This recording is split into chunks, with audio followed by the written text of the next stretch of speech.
Right. In this video, we're going to talk about Salesforce JWT authentication and see how it can be implemented in your org. JWT stands for JSON Web Token. So typically we use username and password, isn't it, to log in. We open the browser, we go to login.salesforce.com or the instance URL or test.salesforce.com, and then we just punch in username and password, correct? To get ourselves authenticated and then start accessing the org, right? This is good as long as you are in front of the machine, manually open the browser and then punch in username and password, isn't it? But JWT is another way to authenticate yourself to an org and then start using or logging into the org. So this is specifically helpful when you build a DevOps solution in your Salesforce project, where it is not like since it's DevOps solution, everything is automated. Think about it. You won't be sitting in front of the machine to log into an app to log into an org and then do the deployment. You automate everything so that this authentication and authorization can happen automatically, followed by the code deployment, etc. So when you build a DevOps solution, CI/CD pipeline, JWT authentication is very important to understand so that you can able to implement this authentication so that there won't be any user intervention. At the same time, authentication can be done followed by other deployment steps. Yeah. So to understand this with an analogy, right? Think about it. So you wanted to attend a music concert, right? So of course you buy a ticket, and then when you on the day of the event, right? We use this wristbands. Remember? Yeah. So this wristband will give you will indicate that okay, you have purchased a VIP pass so that you get a preference in terms of the seating arrangement, right? Also, you do have other wristbands, with the different colors as well. Again, it provides access to the concert, isn't it? Yeah.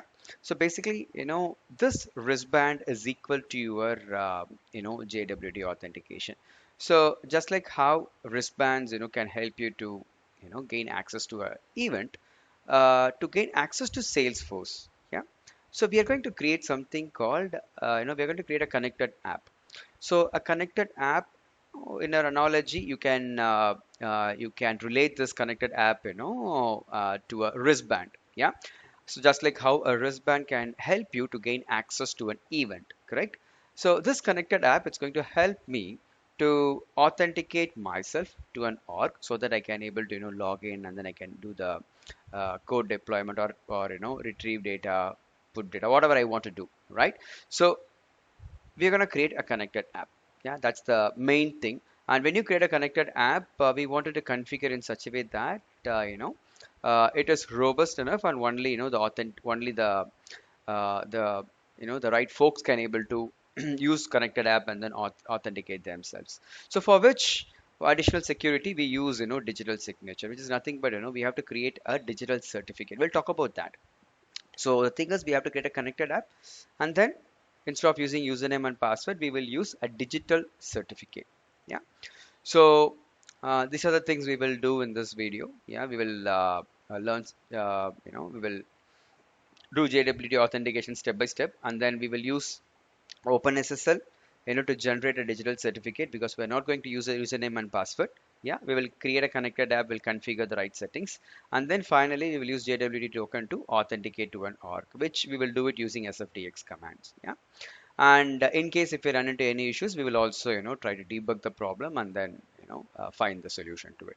Yeah, so things that you require. So you can do this on any org, where production, development, sandbox, scratch org, etc., etc.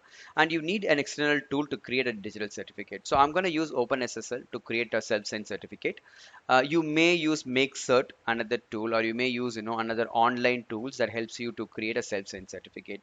You can either use a self-signed digital certificate, or you can purchase a certificate from a certificate authority. But because this is just for our learning purpose, right?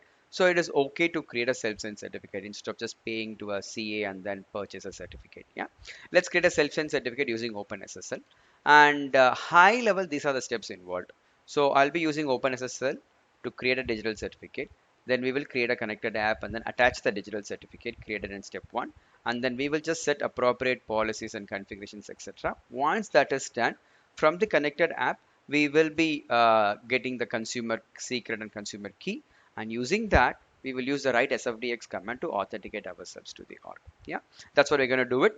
So without any further delay, let's first take a look at the org. Yeah, so this is the org that I've already logged in using username and password. I'm just going to, log in or authenticate myself using JWT. Yeah. Uh, so let's see how we can do that. Yeah. To step 1, as I said, right, we'll be using OpenSSL to create a certificate, isn't it? So let's try to do that. So first, let's try to open the OpenSSL. So this is my command prompt. Okay, so what I'm going to do is I am going to log in. I'm going to I already have OpenSSL on my machine. If you do not have OpenSSL, you can get the binaries. You can get it installed. It's an open source, so you can get this, downloaded and then installed on your Windows machine or Linux, based on the OS. So I'm going to use OpenSSL to generate the certificate. Yeah. So what I'll do is, first things first. Let me just um, let's do this, in our VS Code. Yeah, I have this. Let me create a new. Okay, you can do it anywhere. Okay, so I'm going to just create a folder. I'll just say cert, and let's just get into that folder.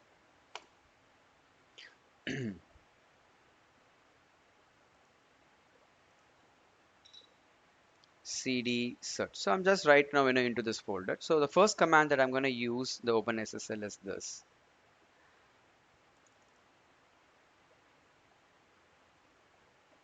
Okay, so OpenSSL, it's going to generate a passkey for me.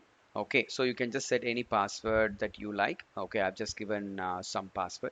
Okay, so this is the first command and it has just generated, a passkey for me. If you could just go to that file explorer, then you will just, find it by yourself. Yes, as you can just see this, right? A new file has just been created. Let's continue. I'm gonna create a server key now. This is a private key, something that you have to be very careful where you save this. Okay, you have to keep it very, very safe and secure. So, right. So I just, pasted the command and it just, given a new server key as my output, right? This is a private key. So using this key, I'm gonna create a certification request. So this will ask me some details. I'll just say country, ISO code, and then the state, and then we'll just say locality, um, an organization name. I'll just say fit, and then organization unit. I'll just say sales. Common name. I'll just say. So what is the URL? So this is the URL, right? Efficiency, agility.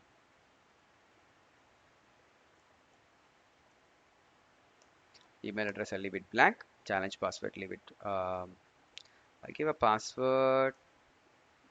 Optional name, done. So now a CSR request has just been created. Using the CSR request, I'm going to create a certificate. So I'll copy this command.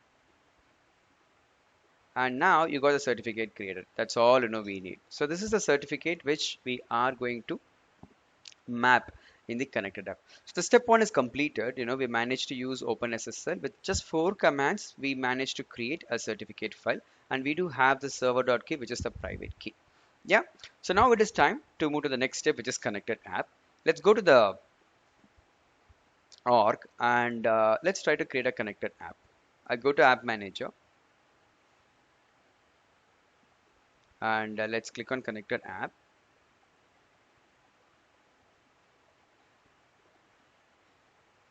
Let's get a new connected app. Let's name it DevOps JWT. DevOps JWT, and I'll give a email address, and then I'm going to enable OAuth settings. This is going to use OAuth protocol. So OAuth setting has just been enabled, and so I'm going to give a callback URL. So if you just take a look at the steps involved, right, this is what it is. So we just started creating a connected app. We just provided the name, email address, everything, right? Next, we just enable the OAuth settings. That's what, we just did. And then now I have to give a callback URL. So what happens is when this authentication is complete, is completed successfully, right? The Salesforce will make a call, make a call to this URL after successful authentication. So this is a very special URL which we can use it as a callback URL, especially when you configure JWT authentication. So this is where the JWT token gets generated. So SFDC or JWT success. I'll just put it right here. And we are going to use digital signatures. We are not going to use username and password, right? Instead, much more secure way to log in using digital signatures. So just enable this digital signatures. When you click on choose file, you will be asked to map the certificate which we just created. So this file is residing just right here, right? I'll just open this in the Explorer, or I'll just, yeah, copy path. Okay, I will go right here, choose file, we'll just say done. So now I just mapped the file. Yeah, that is done. Now we have to set the OAuth scopes, which is the next step. Yeah, we have to map the digital certificate, which is done. We have to select, OAuth scopes. So there are two primary OAuth scopes that we have to enable. One is this. I can give full access. Okay, that is absolutely fine. But we don't do it. Okay, we don't do it in especially when you create a connected app. We just make it. Uh, we just follow the least privileges. The principle of least privileges all the time. So uh, so we don't give full access. Okay, but for testing purpose, or when you are doing it for the very first time, okay, you can just have this full access enabled, but don't do it in production. Instead, just enable these two. That should be fine. Enable data API access, and also enable refresh token and offline access. So these two, right, should be fine. This should be good enough, for your connected app to work. Okay, so just for the training or learning purpose, I just enable this full access, but do not do this in production. Okay, when you create this connected app, that's it. Our configuration, right, it is almost complete. So we can just save this one. And of course, this connected app takes about 5 minutes or so to get replicated. So we'll just try to um, make few more changes. Okay. Okay, looks like it has already been used. Okay, I'll say JWT login.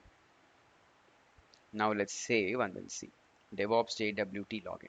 Yeah, perfect. Now the next thing is we wanted to capture the client ID because we're not going to use username and password, right? So we need client ID or consumer key to get ourselves right authenticated to this org. Okay. So what I'll do is I'll just click on this manage consumer details. When I click, it just takes me to another page where I should be um, entering, the verification code. So this code is sent to the email that I had given at the time of configuring the connected app. So now what I have to do is I just have to um, look at the verification code, one-time code, and then I should just punch in the code.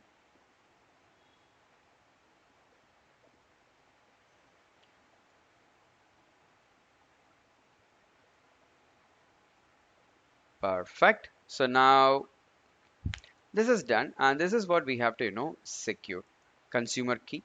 I'll just go ahead and then, quickly store that somewhere safely. Consumer key or client ID, both are same. Yeah, and then we can also keep this copied. Perfect. So this is cool. So we just completed this as well, right? The next thing, what I'm going to do is I am going to go to manage. Yeah, right in this page, go to manage, and we'll just edit the policies. We just have to make some small tweaks right here. The very first thing what we are going to do is we're just going to change the OAuth policies. Yeah, our connected app is using OAuth protocol, right? So we're going to say all admin approved users are pre-authorized. Okay, that is an important, setting. So we have to change this to admin approved users are pre-authorized, number one. Number two, once you save this, okay, you gain additional additional options to strengthen the security of this connected app. One is this. As you can just see this, right, you can able to assign a profile so that only those users having that profile can able to authenticate themselves using this connected app. So typically we do it for integration users and system administrators. Yeah, otherwise you create a permission set assigned to the user, to a user or a bunch of users, then map the permission set so that only those users having that permission set can able to authenticate themselves, right, using this connected app. So additional level of security we can certainly do.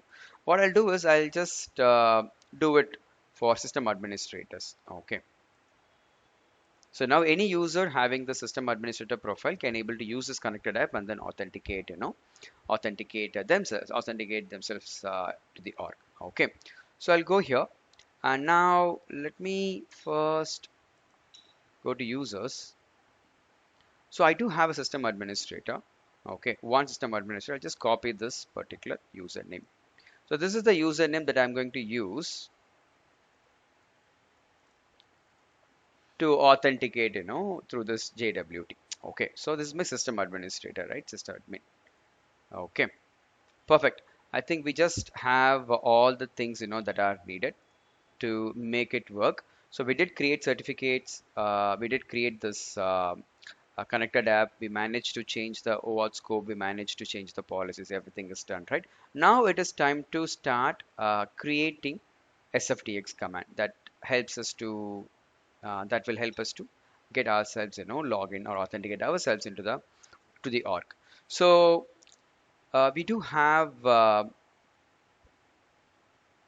under auth topic, we have JWT as subtopic, and we're going to use this particular command, SFDX auth JWT command. This is the command that we are going to use it. I just, I will show you the different parameters that it will accept. As you can just see, it will take, you know, a key. This is important, the required ones. Yeah. So I need to map the private key, which is right here, server.key. This is my private key. So I need to map that. Also, I need to pass the client ID, which we managed to, got it from the connected app. That is also available. What else is required? So we need to, provide the username. That is also a required one, right? Yes, we do have that username as well. So I think pretty much we have all the required information, right? So now let's try to build this. Let's try to build this, and then we can move forward. So let me just clear this, and um, let's try to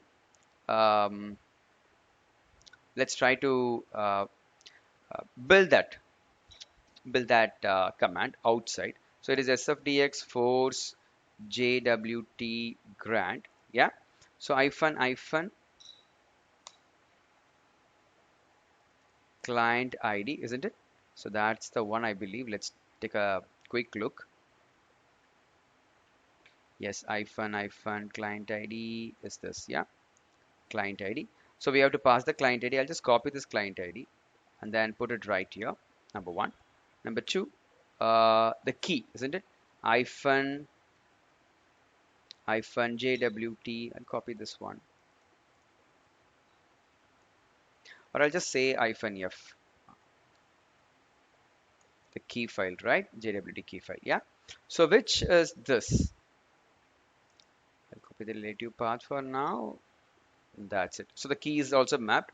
And what is the other required field, which is this, isn't it? The username, hyphen username or hyphen u.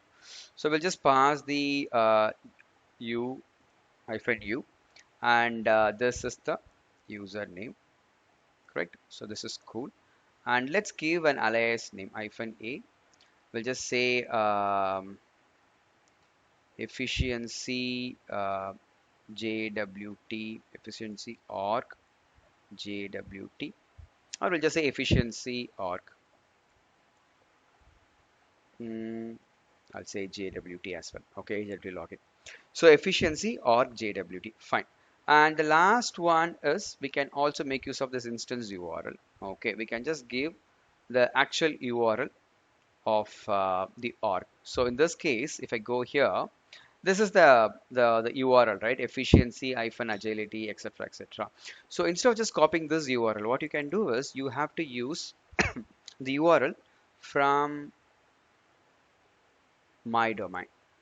So the difference that you will just see this, right, is the domain. What you see right here is lightning.salesforce.com, but what you will just see the domain, the URL from my domain is my.salesforce.com.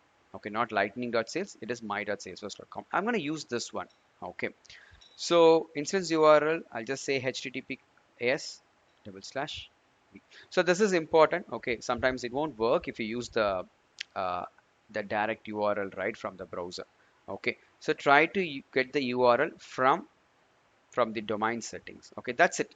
I think now we just created this command, and now let's copy this one and then put it in the terminal and then see how it works. Okay, all right, let's go right here. Let's clear everything. Yes. So now we got everything. Let's hit enter and then see what happens.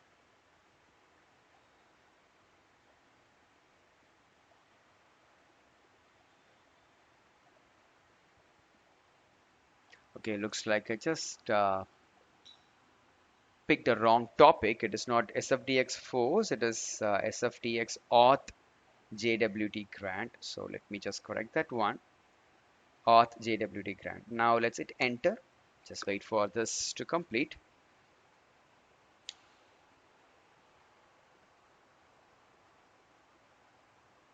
Okay, we just encountered an error. Looks like the file mapping is incorrect. Okay, let me go back. Let's try this now. Okay, so now it should work. Let's wait for this to complete. Perfect. Now you can just see this, right? Successfully authorized this particular user to access the access this instance. So to check this, okay, what I'm going to do is I'm just going to simply close this org. Okay, so now since I'm already authorized, right, let me use SFDX command force org open -u. This is the alias name that we had given, isn't it? Efficiency org JWT. That's it. If you hit enter, that's it. You will be taken. If the browser gets opened automatically, you will be taken directly to the org. So let's wait for this to happen. So I'm just waiting for the browser to open. Yes, it is happening. See, that's it. So now we just use JWT authentication, isn't it? And then we managed to authorize ourselves to the org. And then, with this authorization, I can able to do other things, right? I can use other SFDX commands to retrieve, to deploy, whatever I wanted to do on the org, I can certainly do it, right? So this is how you can use JWT authentication to authorize yourself, to access an org. So yeah, so to summarize, this is what we did. We used OpenSSL to generate the certificate, correct? So we got 4 commands, right, that helps us to generate the certificate. And once certificate is created, we created a connected app, and these are the steps that we followed, isn't it? So just remember each configuration, that we have done in this video, because if any one of the configuration is not followed, the right way, or not set up in the right way, then the JWT authentication will not work.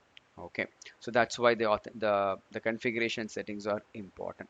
So once the configuration settings everything is done, all we have to do is we just have to use SFDX auth JWT grant command to authorize ourselves. Okay, and then once after authorization is completed, we can do anything we wanted to do it on the org. Okay, as I said earlier, this is particularly helpful when you build, an automation or DevOps solution, right? CI/CD pipeline for your project.